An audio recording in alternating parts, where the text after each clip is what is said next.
newest project.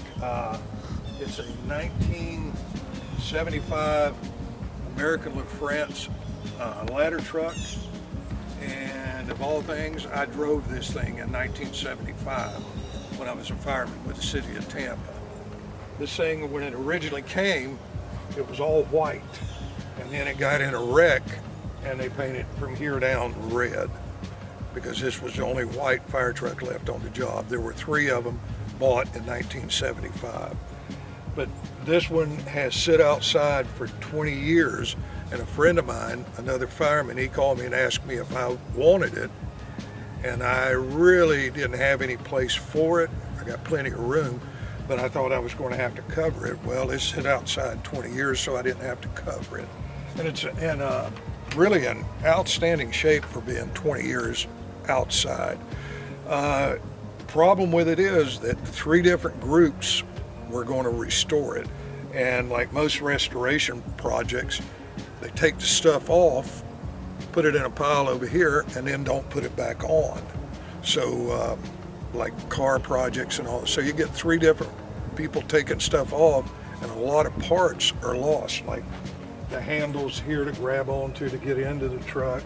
There's chrome missing on the other side.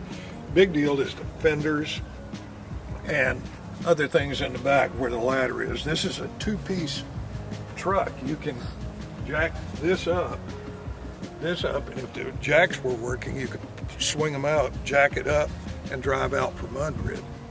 But these haven't operated in probably 20 years, so I don't know if they'll work or not. And this is some more of the restoration experts taking it apart and not putting it back together. The truck has a Caterpillar V8 2-cycle V8 engine in it with a blower and a turbocharger. And this thing back in 1975, and probably still today, would be the fastest fire truck in the city of Tampa. This thing flew. I mean, it was unbelievable how fast it drove. The guy in the back, the tillerman, was at the mercy of the guy in the front. I never tillered the back of it, always drove the front, and I only drove it about 2 months, and then I was moved someplace else. But the truck is really a neat truck. And when I first saw it, I thought, man, this thing is junk. But then I walked around it a couple times, and it's really not that bad. There's a lot of work to be done, and if I can get the other parts, it will be not that bad. Everything fits pretty good. You can see the chrome. Chrome is all lines up. It closes good. The roof, that's not a big deal to fix.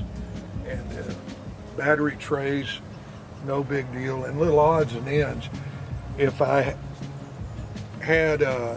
went totally to working on this, I could finish it in about 6 months. Not pristine, but where it looked okay. That's a lot of red paint, Fred. Yeah, I'd have it painted in 2 weeks if I started on it. And up front, they took all this stuff off. Fortunately, I've got this stuff, the headlight buckets, I've got the bumper, and over the years, it being moved from place to place, different guys hooking on to it underneath it bent this up and kind of messed up the front end, and I may be able to straighten it, I don't know. You can see the original white over here, look at that. Right, yeah, that was the original color, the white, as this was up here. This is all straight till we get to here, and then over here on this side, but this comes apart. You can get in there, there's, it bolts together right here. It's got a lip and a lip. So if I can get this undone, and it's just got little small bolts and nuts on it, if I can get it undone, this will drop off, and then I could get another piece of metal and put on the front and bend it around, and it would probably work. Now, what happened here, it was going down west on Bush Boulevard. A guy come off of I-275, ran the red light, and they hit him right here. And a friend of mine was riding captain on it, and it killed the guy that it hit. But it was the guy's fault, not this. You can't stop these things. You can slow them down to a stop, but you can't stop them. So that's what happened there. And I got him right here. And the workmanship wasn't that good, but it sufficed. And you come on around the truck again. I got the front bumper for it. This door opens up pretty easy, and it's just a matter of getting everything together. And inside the truck, it's all steel, so that's a good thing. When I sandblast it, it's not aluminum, and I'll be able to paint it and get it back together.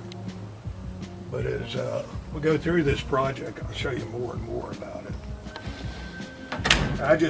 I'm always amazed. Look at the leaf springs that it has on the front. Yeah, How big them things that's are. heavy duty right there. Yes, it is. And this thing was steered hydraulically. It wasn't a mechanical gear. I'll show you on the other side. Watch your hands. Now right here, another wreck with somebody, but this I'll have to take this piece off and straighten this piece of metal, but this is relatively simple to fix here. When you pull it up, it pulls everything out straight. Kind of straightens itself out. Right. This box up here goes back here. I'll show you where it goes when we get back there. But what amazes me is the tires that are on it. This one's not too good, but the other ones are in pretty good shape. And show you something about another tire. But this jack swung out, sat down, and stabilized the truck. This one came flat down and sit on the ground and stabilize the truck. Then you raise the ladder up. And How tall does the ladder go? 100 foot. Nice. Yeah, and when you raise it up, here on the side of the ladder, it's got 50 foot. When the ladder starts going out of the bed, out of the main part of the ladder, and it reaches that point, that's 50 foot that it's in the air, 55 all the way up to 100. So you can tell how high the guy is in the air. And when I first went on the fire department, we used to ride the ladder up. We'd get it up in the air. You'd walk down to the end, stand on it, and ride it up, latch in, and then you would extend the ladder out. And it was a whole lot better than climbing that 100 foot, because if you climbed it once every 2 months, your legs here in the front would kill you for the next couple of days because you're not used to climbing. You have any idea how cool this is, Fred? Oh, this thing is neat. And everybody that worked on it, the history on it, they loved this thing. Yeah. And it's a shame it got in this kind of shape. What's impressive is that this was your truck. Yes, that I drove it. Yeah. Yeah, and I drove a friend of mine. I got on the front first day that I drove it, and a friend of mine was relief driving the back. You had to have a driver drive the back and a driver drive the front. Well, this guy, good guy, but he was relief driving. He wasn't a driver. And I went through downtown Tampa as fast as I could go. And then I realized how fast this thing was, and I slowed down. And when we got to where we were going, I went back and apologized to David and told him, hey, I'm sorry I drove this thing that fast. He said, well, just be a little bit slower when you go back. I said, okay. So the big box that I showed you up there, where it goes is under here. And there again, why they took that off is beyond me. It was easy to take off, I guess. And that'll eventually be put back under here. The ladders, I'll show you in the back one way. The extension ladders went in these rails here, all the way down. And we had a number of them on it. And back here in the back, this is where the rear fenders went, and why they took them off and didn't keep them is beyond me. I don't know. They probably took them to their shop to try and restore them, huh? Well, it ain't no telling. Probably not. But you see how big the springs were on the back, and it's just incredible because of the weight up here on the ladder. This piece up here on top of the ladder, it went right under here. And what you could do is step on it, and then they had a step here. You could go up into the Tillerman seat. The Tillerman seat back here had doors on it originally, and that worked good up north, but in Florida, you close the doors on you, it would burn you up. And they had to add the plastic bubble on the top because one guy driving the back, he bounced, hit his head on the ceiling before they put the bubble on, and cracked his neck. Didn't hurt, you know, it hurt him, but he wasn't disabled. He retired because of a broke neck. And back here, like I said, this is where the ladders, the extension ladders all went. And we had one ladder, it was called a Bangor ladder, and it probably fit right here. And the Bangor was 50-foot extension ladder. It took, I think it was 6 people to raise it. You had long poles that stuck in the side of it. You had 4 people on each corner, and then 2 people raising it, so that's 6. And then you got one guy watching everything. 7 people to raise the ladder, and the ladder was horrible. I was in the training division. We'd make everybody climb the Bangor ladder just to see if they had any fear of heights, and most people, that thing scares you. So they took them off, they never used them. I never saw one used. Just didn't have the manpower. This is where the poles to raise it. And then we had other poles for pulling down ceilings, called pike poles, and like that. This latched all the ladders down. You would just pull on it. I see this one is bent. You would pull on it and it would clamp the ladders in place, which was pretty neat. Here is a common sight on a ladder truck right there. Is that knocked off because the guy in the back driving gets a little bit distracted. He hits a curb. We were constantly changing tires back there. And it's been hit more than once. It's been hit here. And so this is where I'm at. I'm starting on this thing. I got the other car I'm doing now, but I'm still evaluating exactly what I'm going to do here. But I can have paint on it in 6 months if I were to look at it. But I'm not young enough to look at it anymore. And you can split it up at least into 2 different projects, you know? Right. Do the cab, do the back. Yeah, it'll be split up into a bunch of projects. You know, because I thought about it, and I thought about doing from here back and doing from here forward, you know, because you got to have a plan on this thing. To come out here and just start, say I'm going to do the whole thing, that ain't going to work. Unless I know a guy that's a sandblaster, and this is what he does, works on heavy, big equipment. So this is not a big deal to him. I could have him come out probably a week. He would have it sandblasted and probably primed. I'm going to try to paint it rather than him. I don't know yet. So again, what I'm doing is maybe do the Tillerman's place, come down, do the floorboard, and come down, do this, and say this whole rail for one time, and then, you know, start coming down. I got to figure out some kind of plan. You just can't plan on doing something this big all at one time. Oh yeah. Well, there's a lot of good paint on there still, you know. Yeah, and I'll just sand it down, and So what year is this truck? 1975. It's a 75. Yes. Okay, I know it went into service, but in 75. Yeah, this is the original tag on it. Yeah.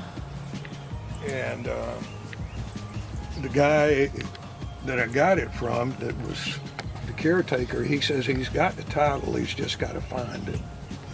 And this is the only place that I've found there's, for us, that may amount to something, you know, but I can take care of that.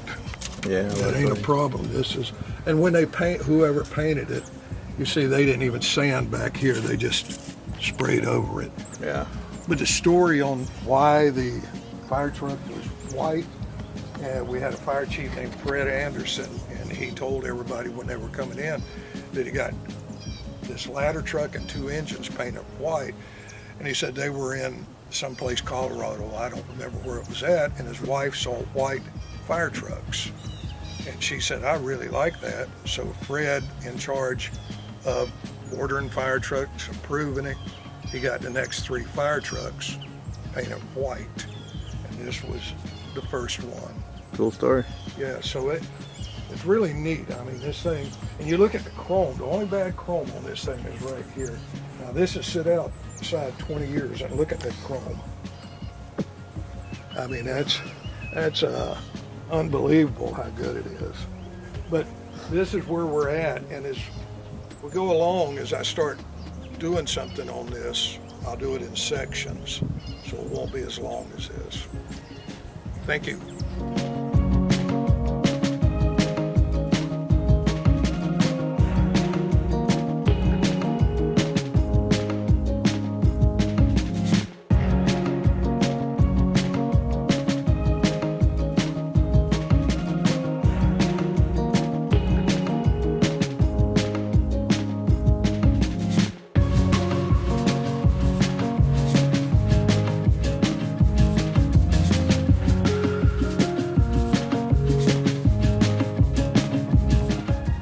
All right, the fire truck, the ladder truck out there, when I went on the fire department, you got a black helmet, you were a firefighter. Then when you got promoted to driver, they painted them red. And then when you got promoted to captain, they painted them white and black. And when you got promoted to chief, they all became white. But what's really neat about this helmet is how thin it is. It did absolutely nothing, I think, if something fell on your head. So fortunately, I never had anything fall on my head. And over the years, your head grows. And this thing, you see where it sits there? I got my other one over there, and it fits down on my head. So I had a pin head back when I wore this. So my head grew. And then this is my, we call them bunker clothes, bunker jacket. Today, a lot of places call them turnout gear, but this is what I had when I was on the fire department when I retired in '03. So I had a different helmet, but this helmet I wore on that fire truck out there. That's awesome. Yeah, I never thought the two would ever connect again. Yeah, you'll have to hang it up inside there. Yes, Awesome. exactly. And this is the back window, right? And that's the back window, yeah, that goes between the cab and the firefighter seat. Okay. Cool. Groovy, man. Thanks, Fred. Oh, no, thank you.